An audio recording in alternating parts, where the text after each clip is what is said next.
As we start this 7-week process here, the underlying theme is evangelism. That's what it is. So let's get that elephant out of the room. Don't you hate that word? Evangelism. Because you're like, ooh, he's about to pick on us. No, I'm not. We're going to have some fun with it. We're going to spend 7 weeks enjoying it for a change. How does that sound? Fair enough? We in? We good with that?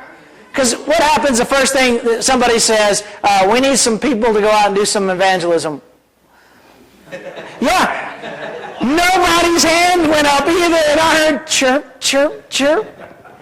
Okay, yeah, it's that word, fear. It's like, ooh, I don't know if I want to go do that. I don't really know what I'm doing, and they may ask me a question, and I don't know how to answer it, and I'm really not good at that, so we get that. I had one hand go up. Without looking, I want to see if anybody can guess whose hand went up. Huh? Ronnie's hand. Very good. Were you cheating? Alan, did you cheat? No. Alan's here. Alan's good. Ronnie went up because Ronnie will do anything. Ronnie's like the most fearless person I know. She's like the commercial, like Mikey would eat anything. Ronnie will do anything if it involves an opportunity for a mission purpose, period. If it's going to spread the word of God, Ronnie's like, I'm in. I mean, game on. So my hat's off to you, Ronnie. That's amazing. Today is a unique day. Today we are celebrating an event in 2001 that completely changed our lives. It's hard to believe it's 15 years ago, but today is 9/11. If you didn't know that, I just told you that. And if you hadn't, and if you've got a smartphone, you know that because everybody's on Facebook, and I'm sure I actually have avoided looking at it today on purpose because I don't want it to sway what I want to say. But I bet there's a million wonderful posts out there about what has happened since then, how people have survived. I'm sure there are a lot of memories of people that have been lost that have been posted. So today I want to talk about those changes and those fears in our lives, because one of the things that I can tell you in my lifetime, other than the Gulf Wars that have been going on recently, that is the most dramatic thing that I have ever seen in my brief lifetime. I was not alive for any of the other wars. I did not experience World War I, World War II, Vietnam, the Korean War. I did not experience the Civil War. I know Doug may have been there. I'm not 100% positive, but I haven't experienced those things. So when somebody says, tell me an event, I did not experience JFK being assassinated. Some of you did, and so you understand what I'm saying. These are things in your life that change everything for the rest of your life. And 9/11 did that for me. And I want to talk today a little bit about that, and I'm not going to get political, so understand what I'm about to say is not a political view, it's not a religious view. I'm just going to point out some facts that happened. Absolutely happened. First of all, after 9/11, our entire world completely changed. As it did with the Vietnam War, as it did with the Korean War. And why? Because when we are attacked, or we are lost, or we have fear in our lives, we do things to protect us, correct? Self-preservation. We want to persevere. We want to continue on. So there are things that we do. And one of those things are we isolate people. Absolutely. By skin, by color, by religion, we do. Unfairly, fairly, we just do. It's a fact. Look around. We do that. The other thing we do, we make laws, and we pass laws immediately to protect so things like this don't happen again. Some good, some bad. We build fences. We build walls to keep people out. We actually end up isolating our very own selves from everything around the world. We've done this with the Korean War, World War I, World War II, the Vietnam War, and then unfortunately, and I wasn't alive in that era, but I know that we even got to a point where we even didn't want to respect our own soldiers who innocently were called and went to serve our country. And every single experience like this, we do something different. In 9/11, technology rapidly changed. Our world is no longer a small world. The funny part is we try to isolate and protect ourselves, but when we look around in the world that we have today, that's not easy to do. 15 years ago, we could believe that the person that we were angry at was 3,000 miles away because we couldn't see them and we didn't have a smartphone. 25 years ago, that was probably the case. But in today's society, that's not. We see what happens all around the world. What happens 3,000 miles away affects us right here today. The people that we want to hide from are no longer across the country. They're our neighbors. We're a global world. We really are. We've changed. Society has changed. And you know why it's changed? And this is a beautiful thing. This is absolutely a beautiful thing. Why did people come to America in the first place? Freedom.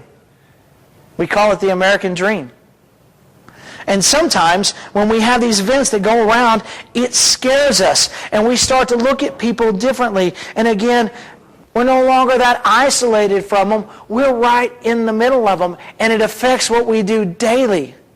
I know I have friends that have served in the military, and to this day, when we sit down somewhere and we look around, they see the room, police officers the same way. They see the room differently because of the world that we live in. They begin to notice things that I don't notice because their lives have changed.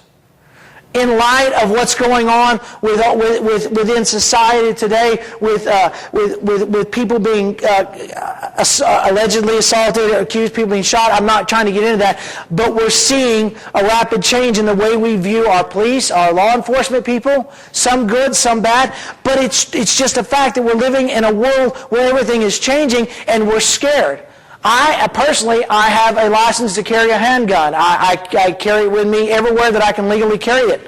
And I got stopped the other day. And for a moment, I thought, what I need to do is I need to put my hands out the window and I need to tell this officer immediately that I have a live weapon in my truck.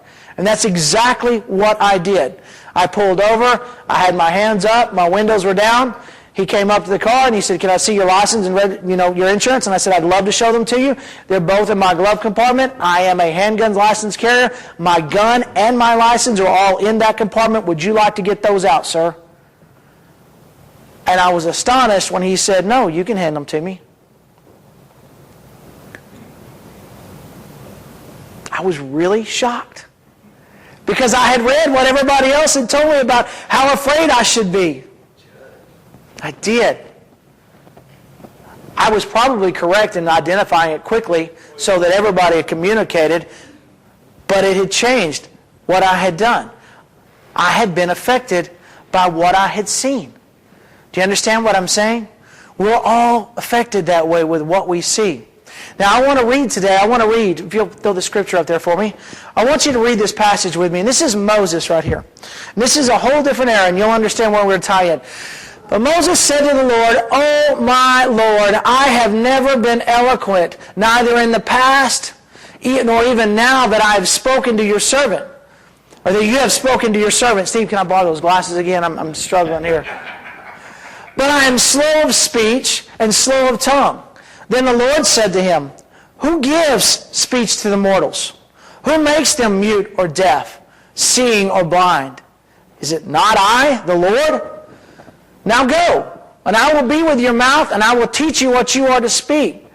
But he said, "Oh Lord, please send someone else." Then the anger of the Lord was kindled against Moses, and he said, "What of your brother Aaron the Levite?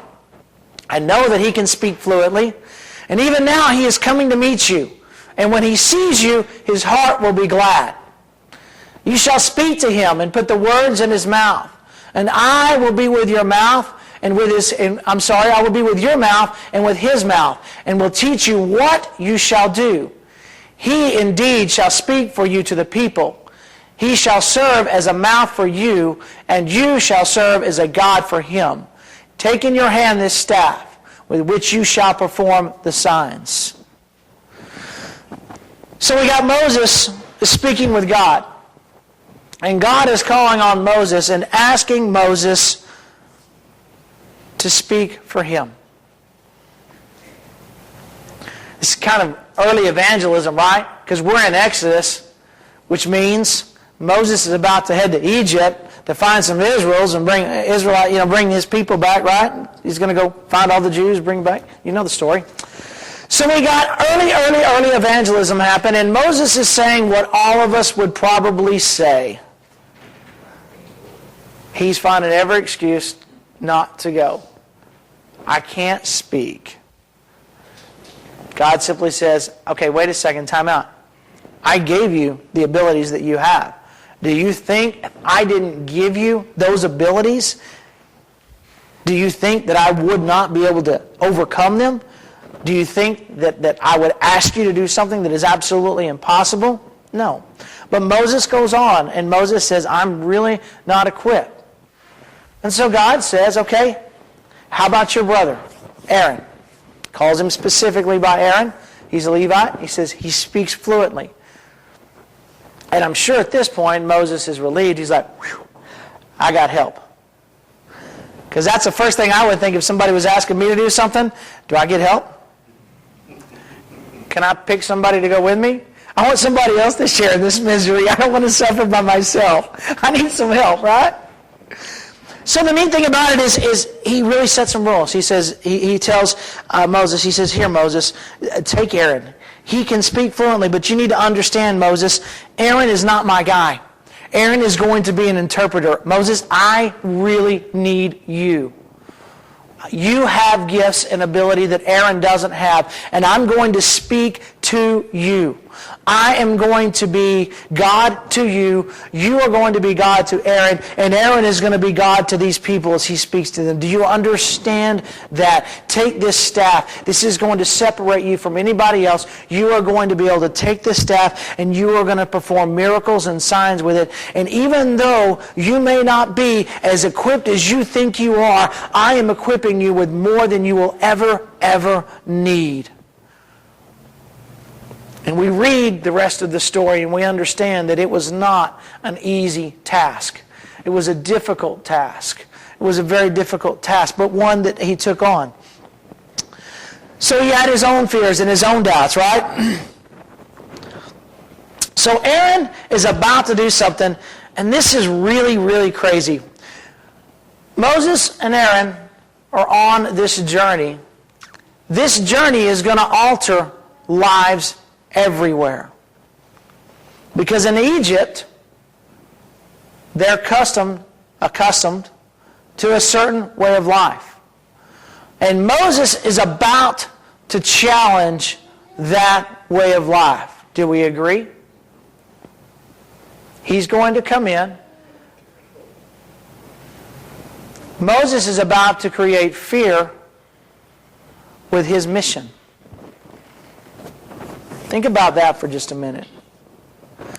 I want to read this to you. I loved this line right here. What we encounter most of the time is more afraid of us than we are of them. After all, we have a mission and a goal, and we know what that is, but they don't. How many times have you been on a mission, if you will, to accomplish something, but what you did scared other people?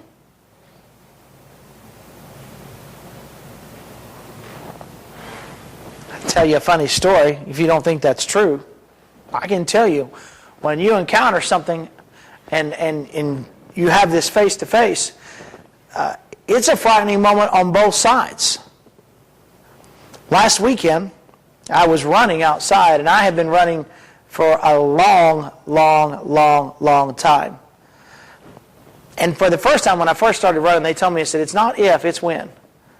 And I'm about to tell you what that is.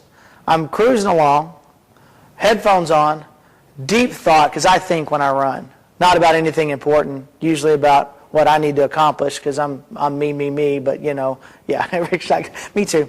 So I'm deep in thought about all these wonderful things that I'm going to do this week and how great a week it's going to be and what I'm going to accomplish.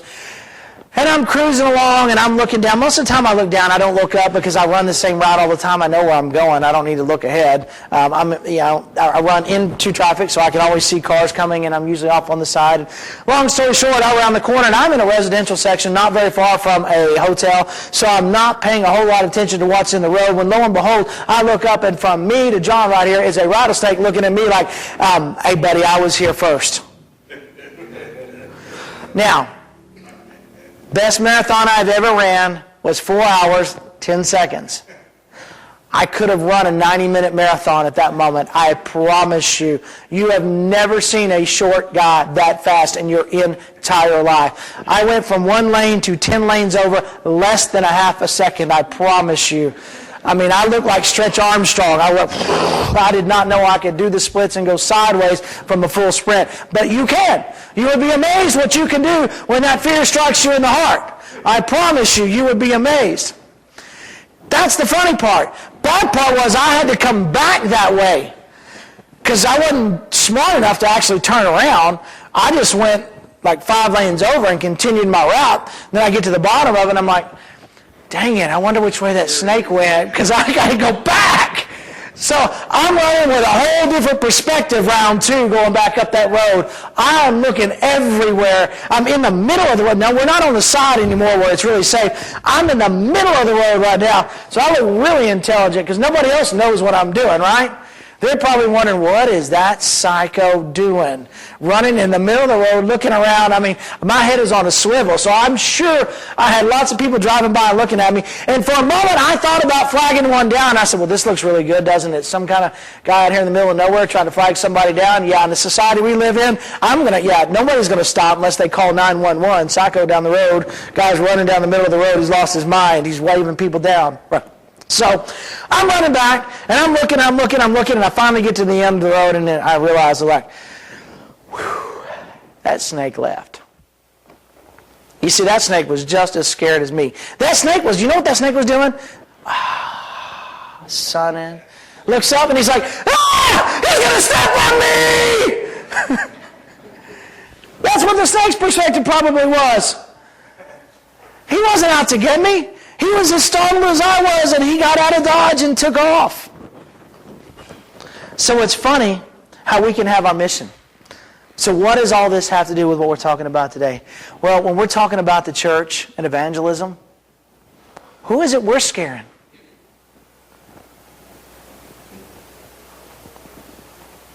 Who is it we're scaring?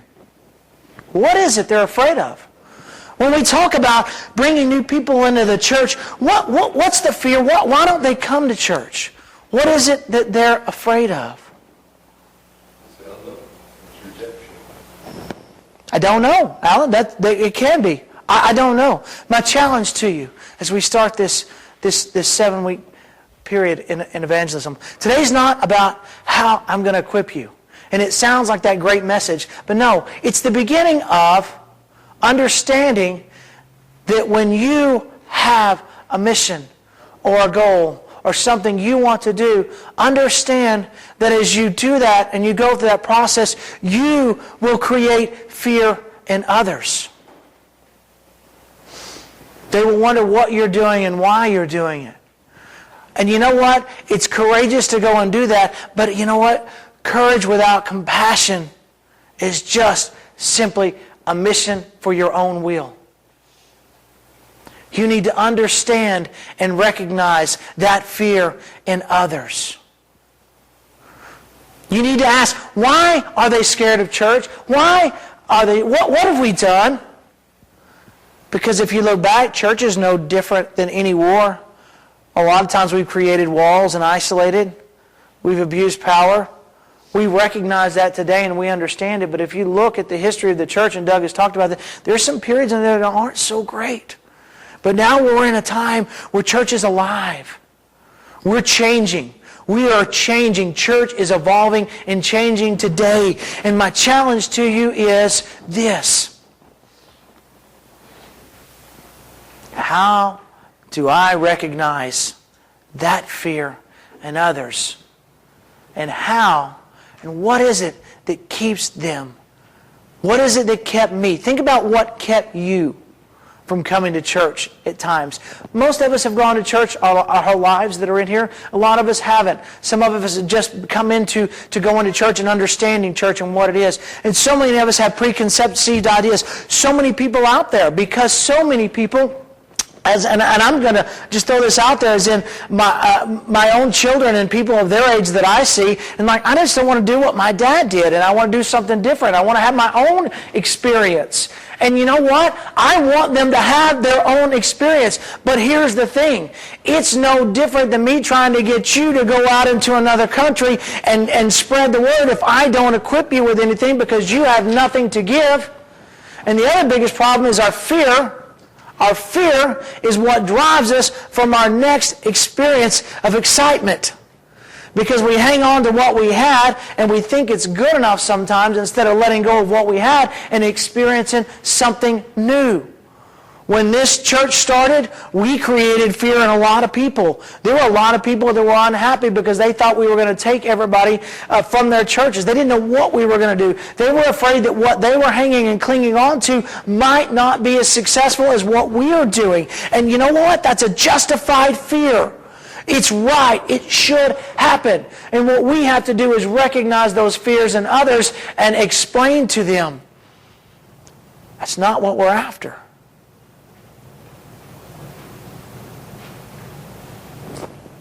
That's what Moses, in this chapter, when Moses comes and Moses says, I can't speak, I can't do this way. And God said, I don't need you to do it this way. I need you to do it your way.